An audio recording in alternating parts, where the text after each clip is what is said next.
Oi, amigas! Meu nome é Vanessa Castro e nós estamos então dando continuidade à leitura do livro Oração Fervente de Priscila Shirer, finalizando aqui a estratégia de número 8, Suas Pressões.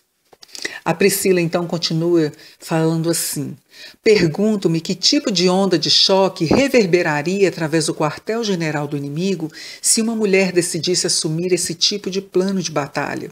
E se você encontrasse a voz para proferir aquela palavrinha suja, não, sem sentir a menor culpa ou vergonha?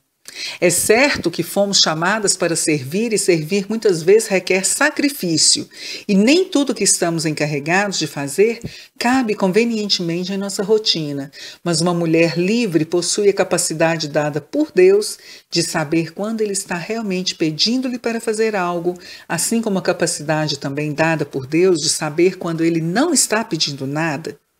Então ela tem o discernimento dado por Deus de conhecer os seus limites e autoridade para saber quando ela precisa cessar, parar e pausar, aceitando o jugo suave de Jesus em vez do jugo tirânico da escravidão. Porque o meu jugo é suave, ele disse, e o meu fardo é leve. Mateus capítulo 11, versículo 30. O seu pai só quer que você seja você. E isso significa não ter que ser duas de você para dar conta de fazer tudo. Jesus foi o garoto propaganda desse tipo de limite. Ouça-o. Eu lhes digo verdadeiramente que o filho não pode fazer nada de si mesmo. Só pode fazer o que vê o pai fazer, porque o que o pai faz, o filho também faz. João capítulo 5, versículo 19. Mesmo Jesus, o Filho de Deus, percebeu que todas as coisas não eram de sua responsabilidade apenas. Ele apenas fazia o que ele via o Pai fazer, nada mais, nada menos. Nem toda coisa boa é uma coisa de Deus, claro e simples, porque até mesmo as coisas boas podem culminar em escravidão. Em segundo lugar, veja como medo e insegurança entram em jogo quando você está sob suas pressões. Essas palavras têm sempre uma conexão com o inimigo, não é? O estratagema de Satanás é fazer com que você acredite que seu valor principal como pessoa está ligado à quantidade de trabalho que você faz, quantas atividades você realiza, quanto material você consegue produzir e quanto negócio você pode gerar, a fim de possuir qualquer valor nesse sistema, exatamente como Israel sob o domínio de Faraó. Você tem que ser capaz de concluir tudo o que está fazendo, um por um, somando tudo em uma grande lista que impressionará qualquer um. Mas por quê? Quem está estabelecendo os padrões? E quem está declarando você como deficiente por não alcançá-los? E quem está definindo as referências para sua aprovação? Quem está dizendo que você não vale nada mais do que a contagem global dos seus resultados? Você sabe exatamente quem. Ele não é muito diferente dos capatazes brutais que detinham o poder de intimidação sobre os escravos hebreus no Antigo Egito. A sobrevivência dependia totalmente de evitar a crueldade desses feitores implacáveis, e a única maneira de conseguir evitá-la, a única maneira de ganhar qualquer tipo de favor, era através do trabalho e da produção, através da atividade sem fim. É a mesma marca da mão pesada que se perpetua ainda hoje contra nós, o tipo pressão interna e externa que transforma os negócios em um distintivo de honra. Nossas inseguranças nos fazem temer o que os outros vão dizer ou pensar de nós ou dos nossos filhos se não fizermos tudo o que eles consideram que devem ser exigido de nós ou não conseguimos fazer o suficiente para impressioná-los. É por isso que acabamos transformando a vida cristã em legalismo, por termos medo de que Deus esteja insatisfeito se não trabalharmos de forma rigorosa para cumprir uma agenda. É por isso que não sabemos como sossegar. É por isso que estamos tão pouco satisfeitas com onde chegamos ou com o que temos. É por isso que não conseguimos abraçar o que estamos fazendo agora, por causa da dúzia de outras coisas que não estamos fazendo enquanto estamos aqui fazendo isto. Intimidação, totalmente baseada em mentiras e medo. Medo de não termos o suficiente.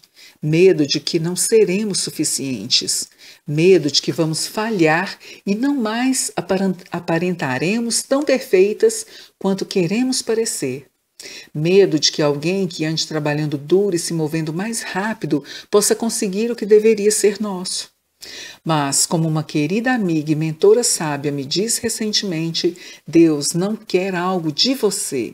Ele quer algo para você. O seu valor não está no que você faz, como se você pudesse fazer o suficiente, mas em quem você é, como se pudesse ser mais amada e aceita por Ele do que você já é.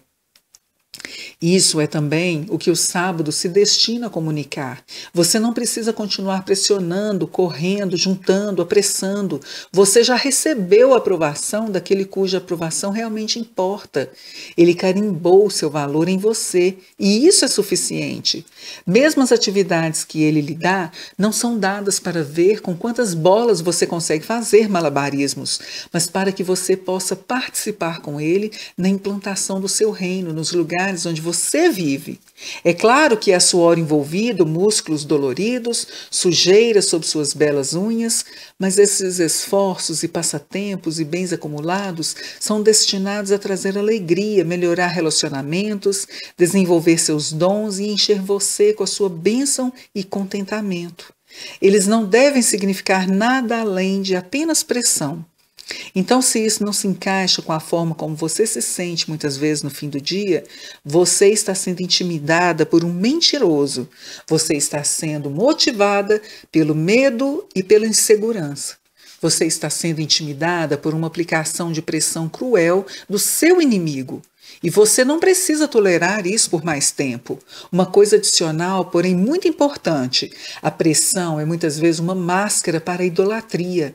Fácil não notar como cada vez que Moisés se aproximou de Faraó, em toda a parte inicial do livro de Êxodo, e declarou as palavras de Deus para o governante egípcio, ele não apenas disse: "Deixe-me o povo ir", como a letra da música tradicional. Ele disse: "Deixe meu povo ir para que me preste culto." Êxodo capítulo 9, versículo 1.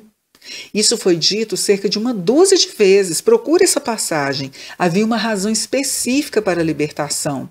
O propósito da libertação de Israel da escravidão e o propósito por trás da sua própria liberdade da escravidão exercida pela pressão não se trata meramente de liberdade pela liberdade.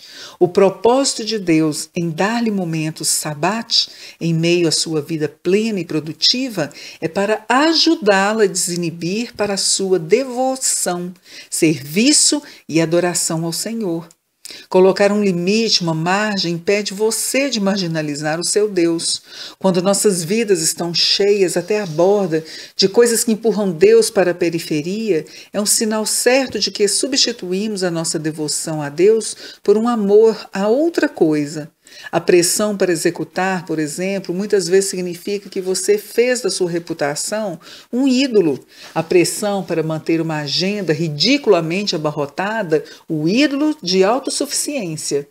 A pressão para se manter num nível impressionante de vida, o ídolo de realização. A pressão para fazer tudo pelo qual seus filhos mostram interesse. Seus filhos se tornaram ídolos para você. Nossos corações podem fazer ídolos de qualquer coisa e ainda por vezes ser o último a perceber que isso está acontecendo. O objetivo principal dos limites do sábado, de dizer não quando for o caso, é diminuir nossa devoção a todos os outros pretendentes e cristalizar a nossa fidelidade a Deus. O inimigo quer que outras coisas e outras pessoas substituam a preeminência de Deus em nossa programação, em nossa mente, em nosso coração e em nossa casa. Ele quer que a nossa lealdade seja atraída para longe do nosso Criador e se disperse entre uma dúzia de outras coisas, sem sequer nos darmos conta.